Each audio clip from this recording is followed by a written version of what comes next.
All right, there we go. Move this thing over, otherwise I can't see anybody. Oh well. Okay, welcome this morning. We are the subcommittee of the Halls Road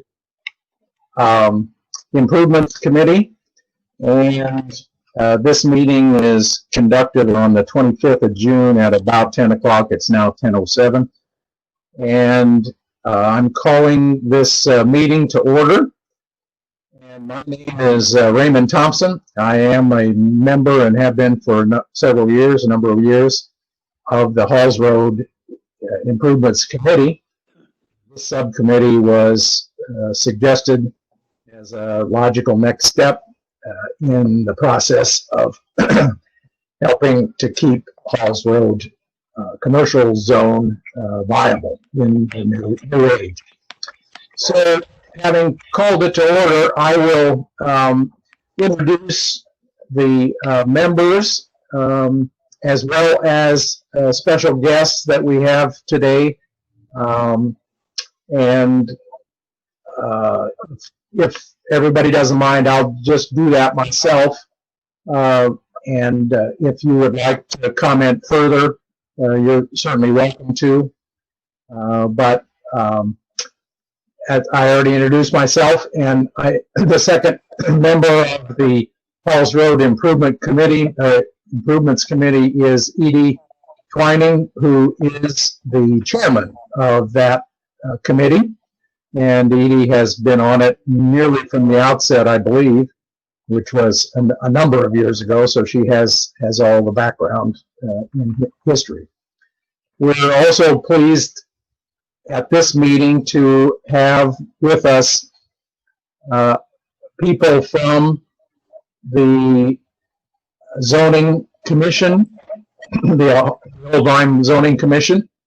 They are here in the context of being advisors and providing education and guidance to this subcommittee on the questions of zoning, and to help us go in a fruitful and direct manner. And there are three people, well, two currently, but there'll be a third hopefully in a few minutes. The first one is Maria Martinez. She sits on the zoning commission, the Old Lyme Zoning Commission, as an alternate. And she is kind to join us and help us go in a appropriate direction as we think about this.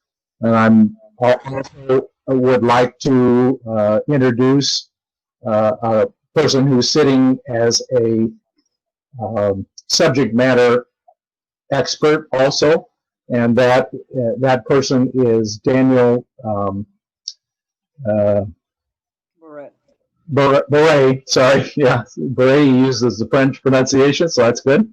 So Dan Barret is the zoning enforcement officer associated with the Zoning Commission of Old Lyme, and he is kindly joining us also, and he also will provide guidance.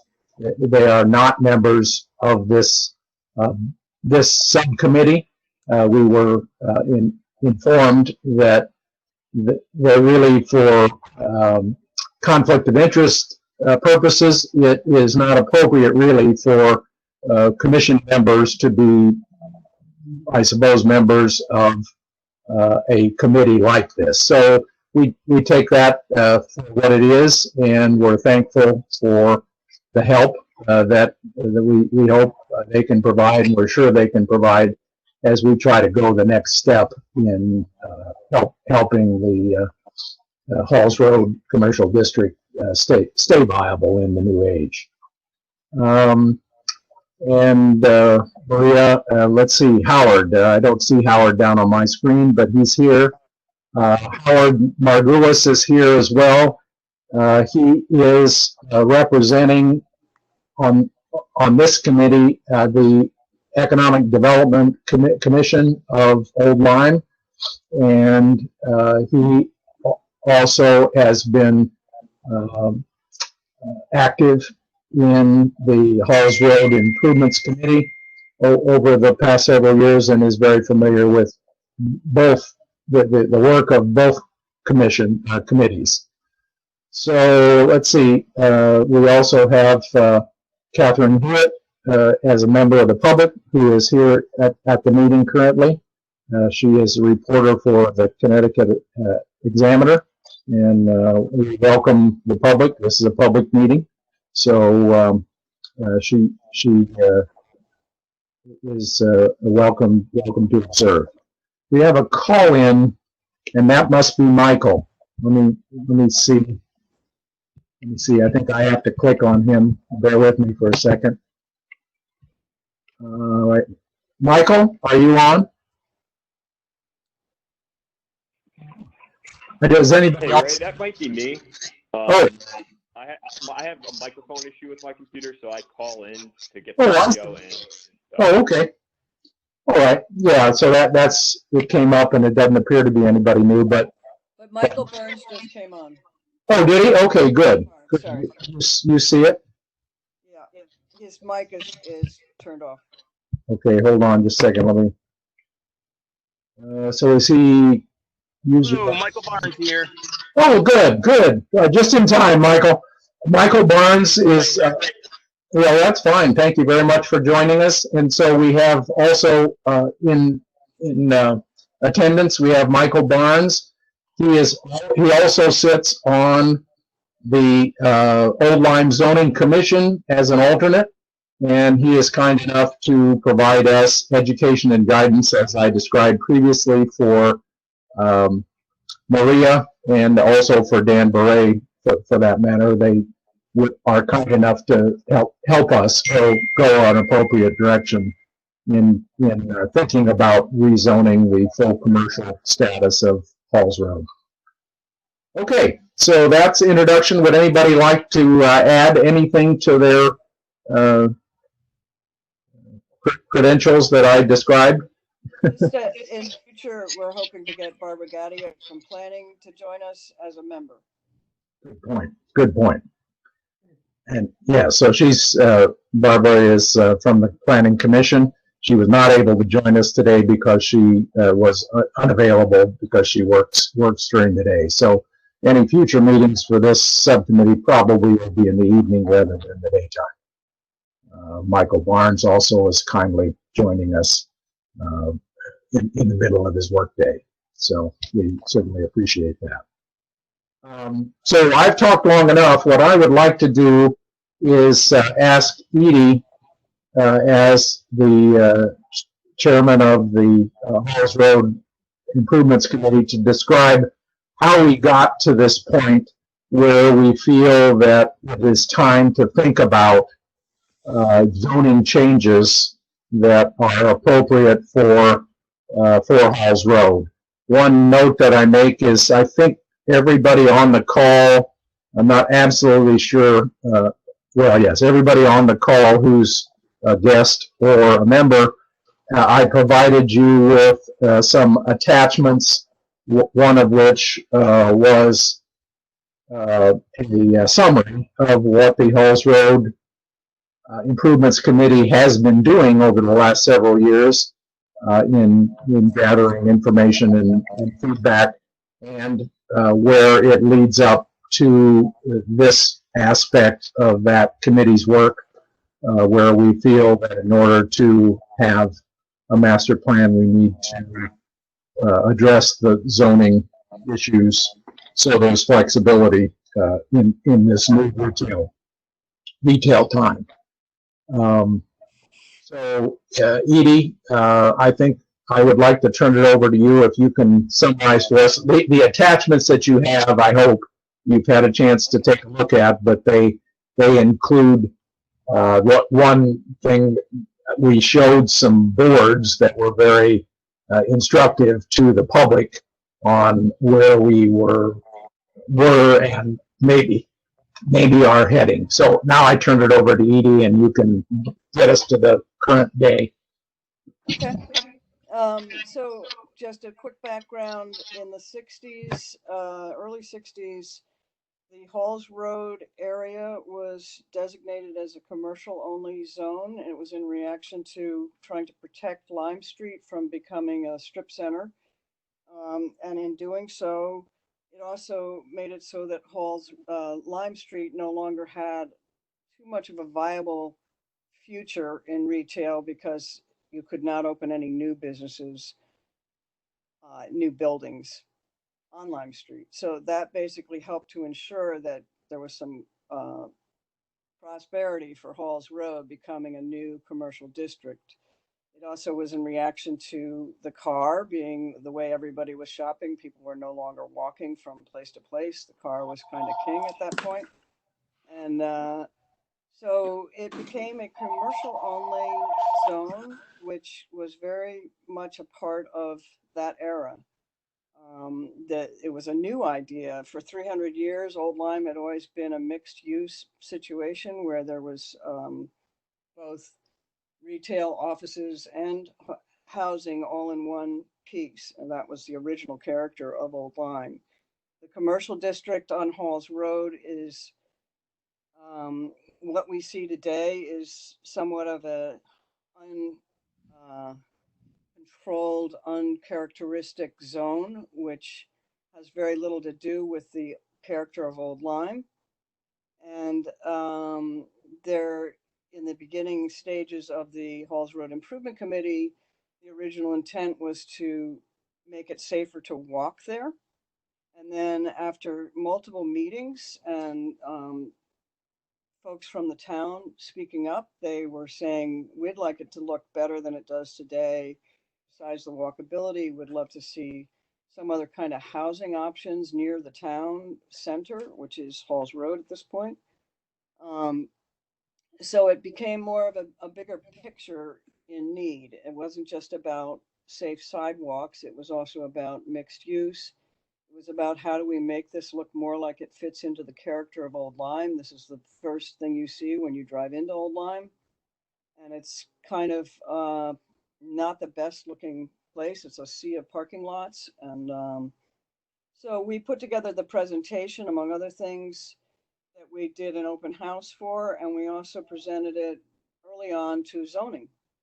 And in showing it to zoning, the folks there were suggesting that perhaps there was an option to change the zoning for a village district. I know this was something that happened in Sound View, and that was what they were remembering or moving from to make it more of a mixed use possibility. So in doing so, that we've been trying to follow up on this idea of changing the zoning so that you could have residential there. We have actually had some small developers wanting to do a residential section in an empty lot on Halls Road, which they cannot do because you can't put residential in this area yet. It also, given the difficulty for retail and coming up in the future, we're concerned that, you know, things might start to fall more apart. I know that the shopping center where the hideaway is something that folks are not too proud of. And then there's also areas where the gas station is, places that people would like to see better. So that's the point of trying to have a village district or some other non-commercial only district. And that's what we're here to explore.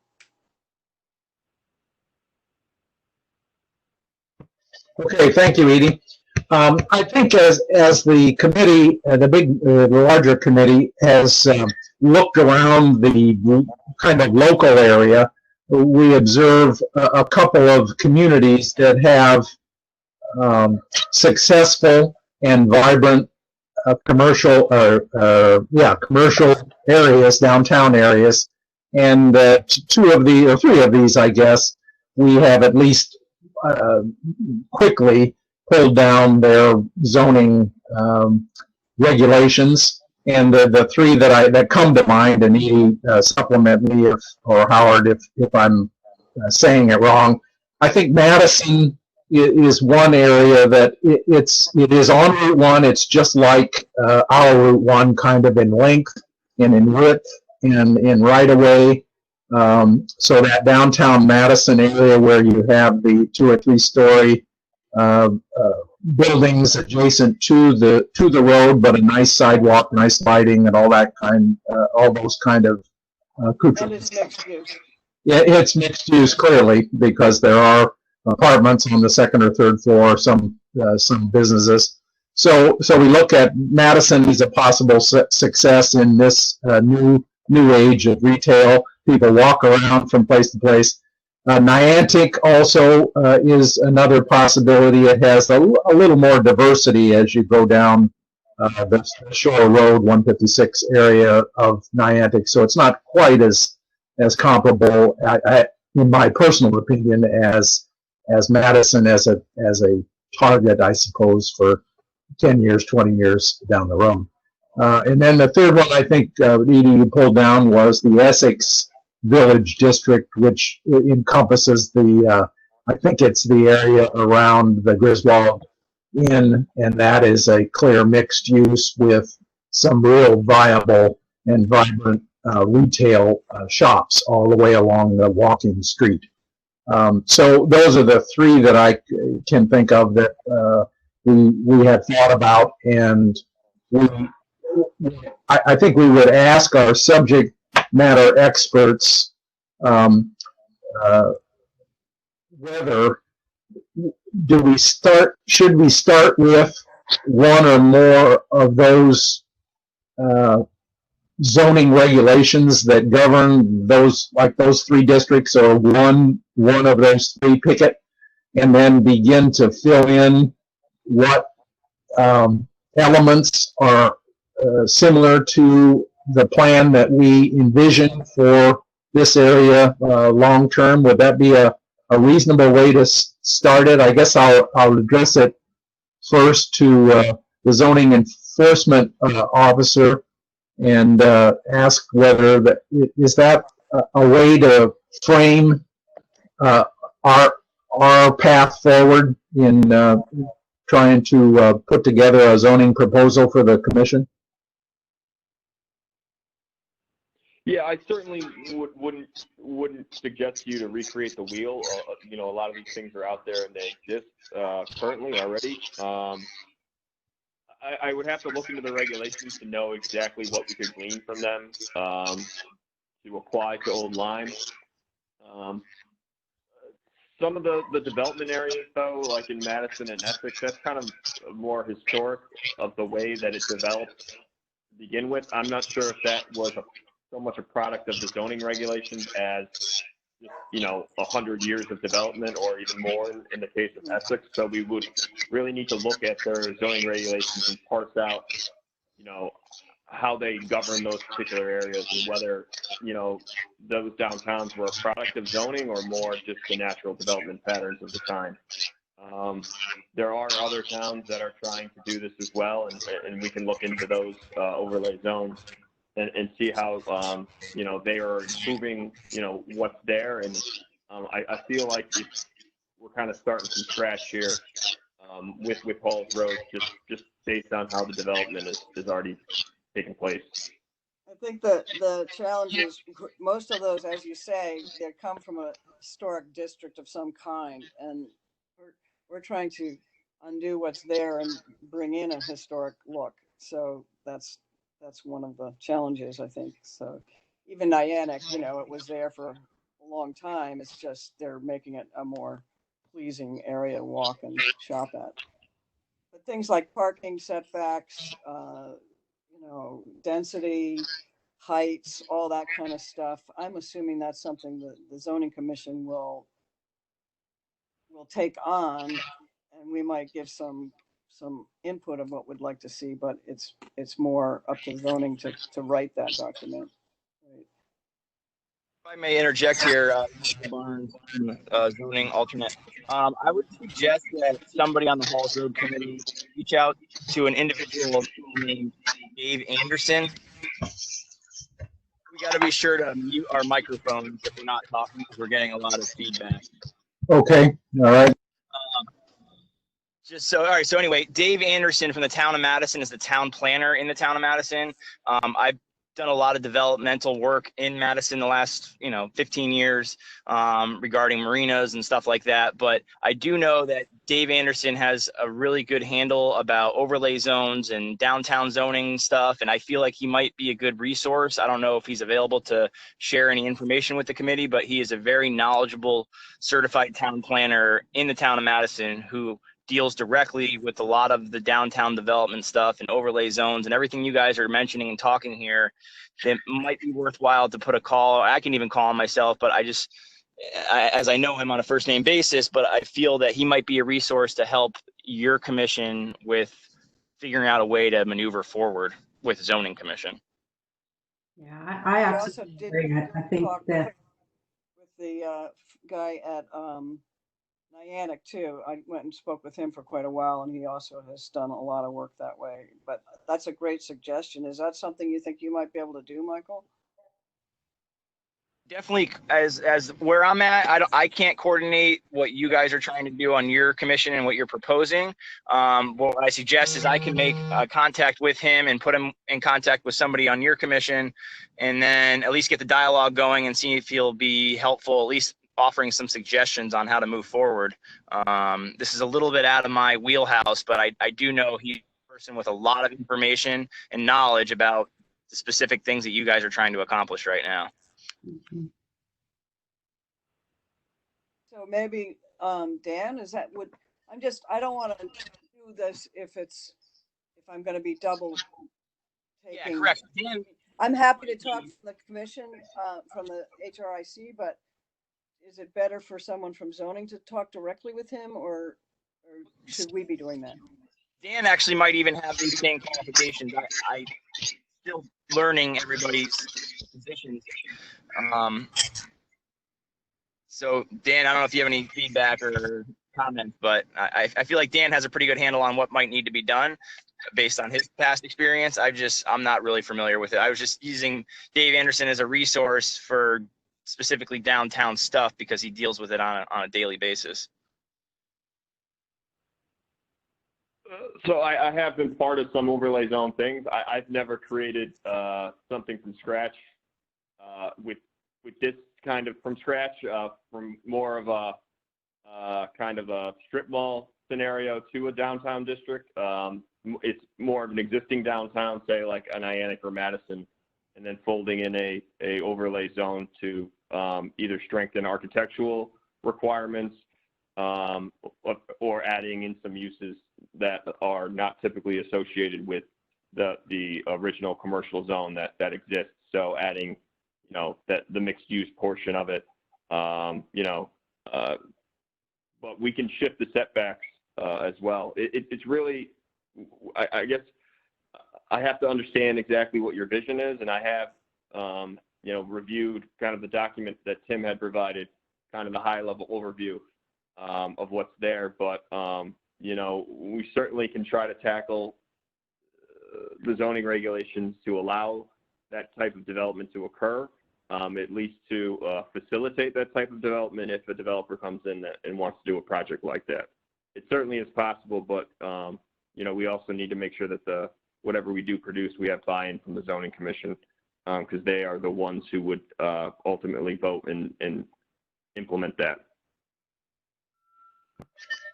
Okay, understood. I think we'll reach out. As I understand it, then we should reach out to Dave Anderson. But Michael, you may contact him in advance, saying that we might. That way, he's not completely blindsided by strangers who suddenly show up on his doorstep. That would be very helpful. Thank you. Yes, I will call him today, and if I speak with him, either way, I'll send you guys an email to everybody on the email chain once I do make contact with him, advising how I suggest you should move forward with him or not. Okay. Well, thank you. Thank you. That's very helpful. Okay. So let's see. I wanted to mention that we are in the process of trying to put together an official master plan to help us with getting grants, as well as providing some kind of guidelines for what we want to see on Halls Road, and we're just trying to pull together. This COVID thing's been difficult to get people all on the same page, but we are hoping to get some proposals that we will then present to First Selectman to get funding for. There is funding in place, but we just need to have some bids and get that approved. So that should also help us in terms of, outlining what we'd like to see, but won't be, so strict that a developer can't build anything. So that's one of the advisements we got from Paul and Jane earlier in the year about, you don't want to make this so strict that you can't build anything. So that's on our radar.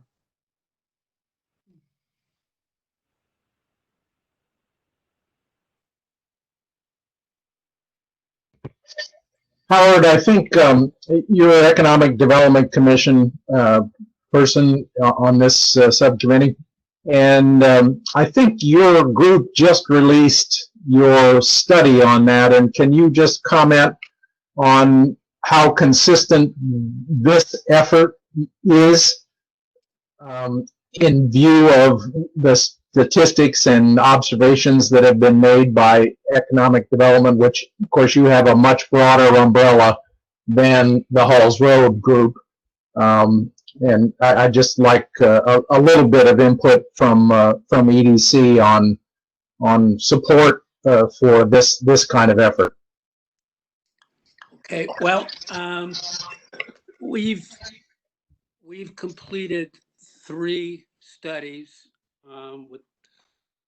through Advanced CT, which is the old CIRC, and basically, first one was a resident and business survey where we received 730 responses, which is actually the highest percentage response of any municipality that they have worked with. So that was a very statistically valid opinions of what the residents would like and businesses would like to see.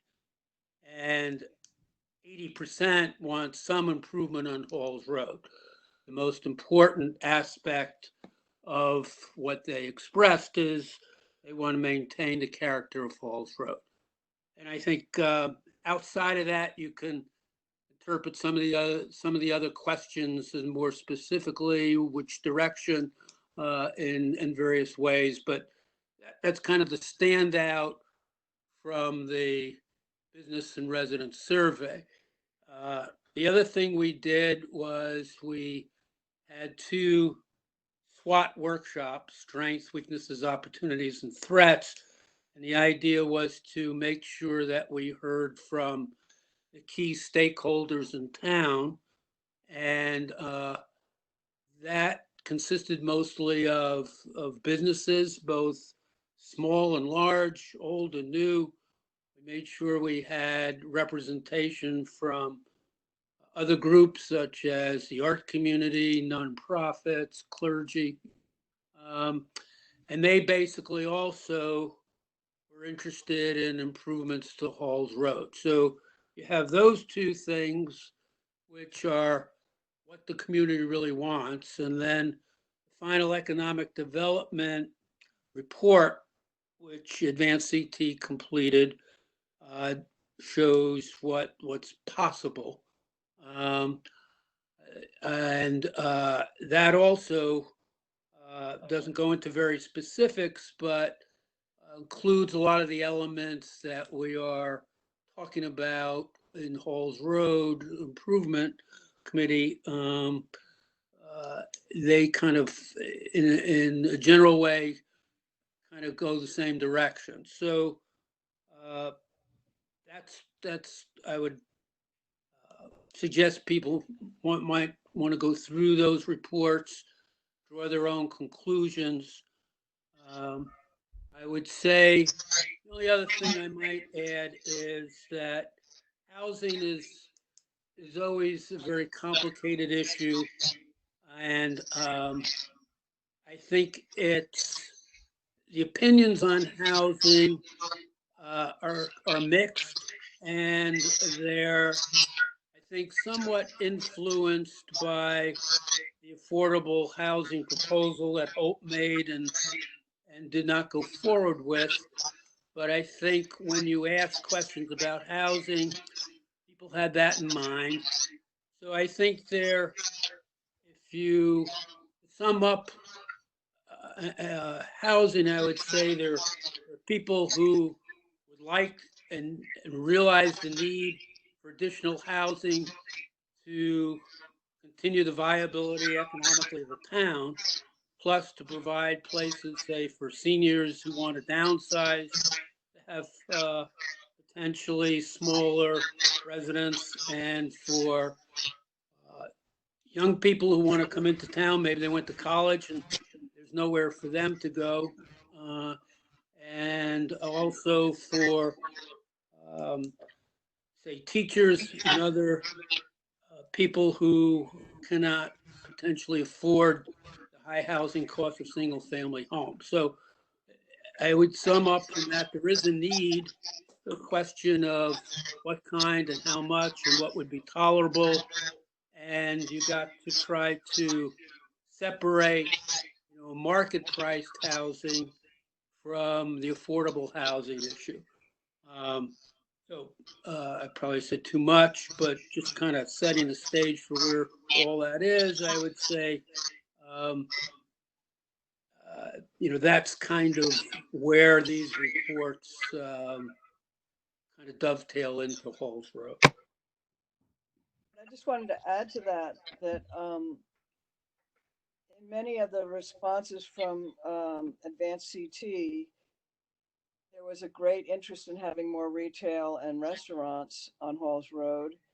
But in order to really support that kind of development, we need to have a more vibrant Halls Road, which is why the suggestion for diversity in housing. Right now, single family homes are pretty much the only thing you get in Old Lyme. There's a small handful of a few rentals, but not a lot of smaller units, townhouses, apartments, that kind of stuff doesn't exist here. Anyone trying to downsize or have any kind of elder housing leaves town, basically.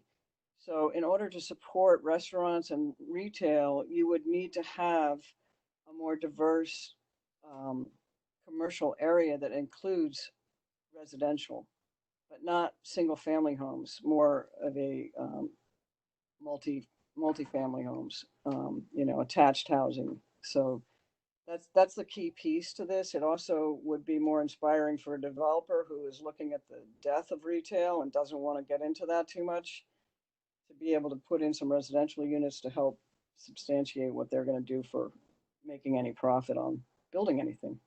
So that's all part of this. Yep. So I do have a question. The three towns that were identified earlier, Niantic, Essex Village, they were identified as historically, kind of making that conversion into that village type of scenario.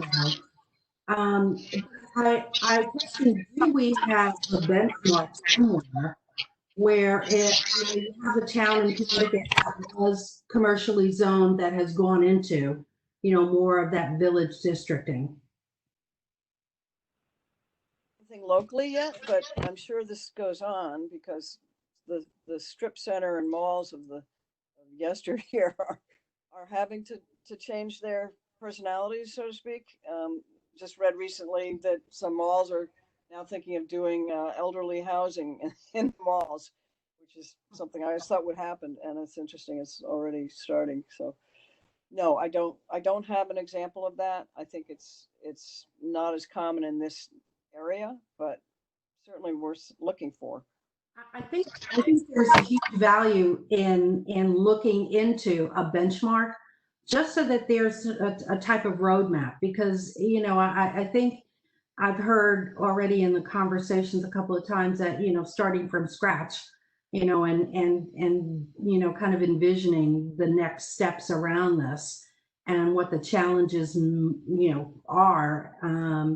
You know, it would be good to have a benchmark somewhere that we could look at and say, okay, fine, this kind of mirrors what we're wanting to do. And here's where the pitfalls were. Here are the things we should be looking out for. Here are those first steps that we really need to take, be it zoning or planning or whichever. There's been a tremendous amount of, you know, kind of feedback from the community already in terms of what they're wanting. But that series of next steps seems to be a little challenging right now. So there's got to be a way for us to find out who's done this before. Yes, thank you, Maria. I think that's a really good observation. And in our last informal meeting of this group, Paul Orzel was there, and he observed from his experience up in the Boston metro area that some examples of areas that had rebounded from, I don't know what their status was before, but he cited mostly around the T stations and other mass transit stops, that the Boston metro area, they were very, very vibrant and up and coming. And I think they probably were rebounding from some pretty poor starts, a little similar to ours. So I think, taking your advice, I think maybe we can find a benchmark in that Boston metro area that's a little like ours, where they have strip malls, you know, sitting right beside. We don't actually have a T station, but we got a train station about 1.5 miles away. So that's just about the same. So I think we'll follow Paul's lead and try to find one like that. It's a little out of our geography, but we've kind of looked around this area, so we need to look a little further. I'm not sure how to do that, but I'll try to noodle on it and figure out how to get there. But great suggestion. Thank you. The biggest difference is we're not asking our strip center to look the way it continues to look. We're asking it to look more like Lime Street. So we do have an example of what we like, which is good. I mean, defining the character of Old Lyme, you just look right down on Lime Street and you can see what that was. And Dan, I don't know whether you can think this way too, but basically if you're looking at some of the village district zoning regulations, the biggest difference is that you're not asking for it to stay as a historic district, but you're asking that any new buildings become fitting into the style of what we are going to define in this zoning plan. Does that make sense?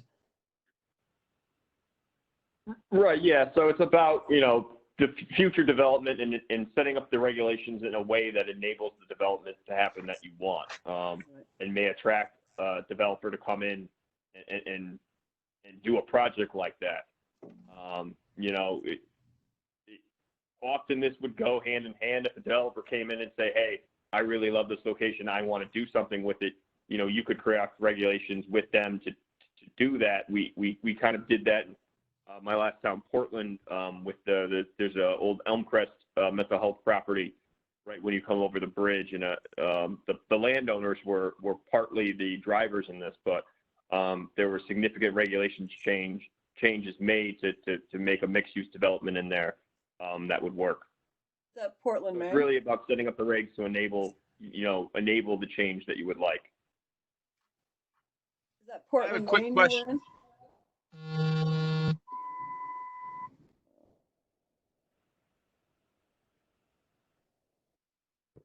I think we had several questions follow up on Dan, but I'm not sure who they came from. I'm going to mute. Did somebody have a question for Dan? Or Edie, you asked whether it was Portland, Maine or Portland, Connecticut. I think it's Portland, Connecticut across the bridge that he's talking about. Yeah, Portland, Connecticut. I'm sorry. Oh, that's all right. You know. I did have a question, and I apologize to follow up on the meeting. But have we engaged the, and I'm assuming that we must have at this point and this far down the road, engaged the developer of the Big Y Plaza, like seeing that that property is pretty much the significant frontage of the entire road. Yes, yes, we have talked with them, and they are happy with what they have so far. Hold on 1 minute.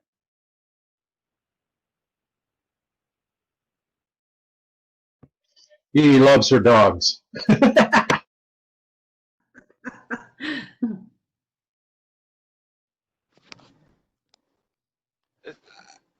I'm just wondering if we're putting the cart before the Sorry horse. about that.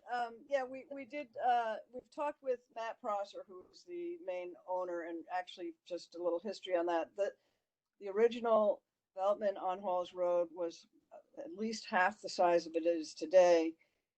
It was originally owned all by the townspeople of Old Lyme that had all chipped in, and they were shareholders of that property. It was recently sold completely to Matt Prosser's, I'm forgetting the name of his company, but and he's pretty satisfied with what he has today. This was all, of course, pre-COVID, so I don't know what's going to happen in the future, but he's mainly a residential investor, and is, you know, just holding on to the property as far as we can understand. And I have a feeling if anything happens, it will be on the north side of Halls Road in any near future. Mainly because he is such a huge property owner there, and it would be quite a big project to completely redevelop that. So I think it would take a first step and multiple other steps to see any changes. The smaller parcels are more likely to get developed in our assessment, but could be totally wrong. One observation, Matt has attended several of our public meetings, and we've spoken to him separately also.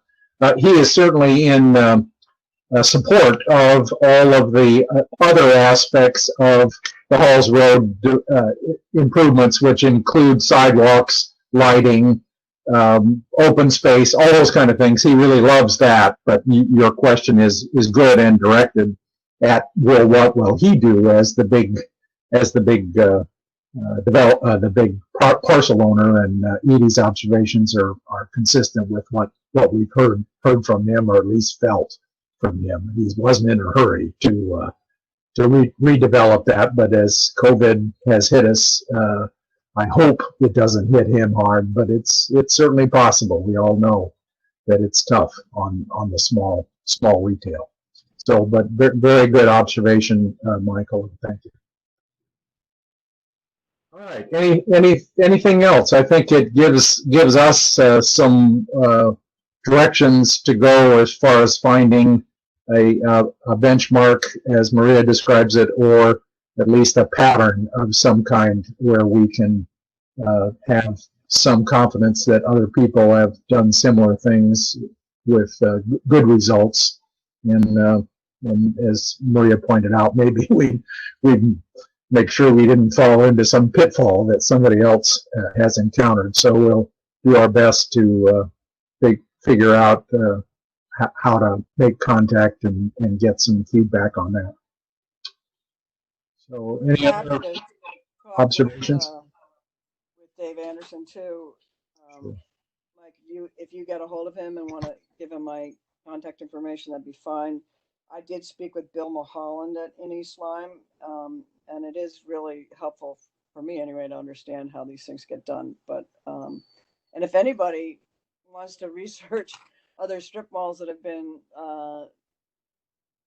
changed over, I did find one story about a guy that bought into something, but it didn't really go into the zoning changes as much as he just, you know, it was a developer who took on a project that was a defunct strip mall, and he did quite well rearranging the whole thing. But I do think that adding a mixed use component is important, because in my personal opinion, just a year ago, we drove down Route 1 through a lot of towns, and there's a lot of space for rent. Whereas the residential uses are pretty much full. I feel having a mixed use is important on that road to a certain extent because it will drive more people to that area. I do like the idea of having sidewalks. Making Old Lyme more sidewalk friendly in general would be a good all around thing. And taking advantage of our riverfront on the Connecticut River, as well as our Lieutenant River, which you guys have incorporated into your plan, I think is a great idea. One thing I'd like to point out is with the coastal park underneath the Baldwin Bridge and the town-owned property along the Connecticut River that is underutilized, we are one of the only towns that has deep water access potential for vessels coming in as transients that will enable people to come to our downtown, where our grocery store, you know, from Old Bridge Road to the grocery store is a few hundred yards. If we were able to have some sort of docking accommodations on the Connecticut River that enabled people to get into our town, might be another point of reference to look into. I know this is kind of outside of the realm, but I'm just throwing it out there for you guys to think about. Is we have this frontage on the Connecticut River that's not being utilized in any way, shape, or form. And I feel that it's important that incorporates along with the Lieutenant River frontage that as a town we have that we're not taking advantage of, whether it be kayak docks or something, to allow a more nicer area around Halls Road, which will fall right into this plan with sidewalks and improvements. So is that a part of DOT's land that's underneath the bridge there? Yeah, so DOT owns the property underneath the bridge, but the way I look at it is look at the Saybrook side underneath the bridge. They took advantage of that waterfront extensively, and we technically have that same ability with that space, whether it's a waterfront coastal park with, you know, it's westerly facing, so you get the sunsets overlooking the river.